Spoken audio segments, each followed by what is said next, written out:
ಗುರು ನೀನು ಗುರಿ ನೀನು ಫಲ ನೀನು ಪುಣ್ಯ ನೀನು ರಾಯರೇ ಎಂದು ಹೇಳಿರೋ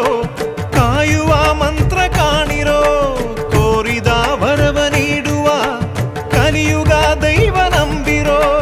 ಮಂತ್ರಾಲಯವೇ ಪುಣ್ಯಾಲಯವು ಜಗಕ್ಕೆ ಶರಣು ಶರಣು ಶರಣು ಗುರು ರಾಘವೇಂದ್ರ ಶರಣು ಶರಣು ಶರಣು ಶರಣು ಗುರು ಸಾರ್ವಭೌಮ ಶರಣು पूज्याय राघवेन्द्राय सत्यधर्मरताय च भजतां कल्पवृक्षाय नमतां कामधेनवे।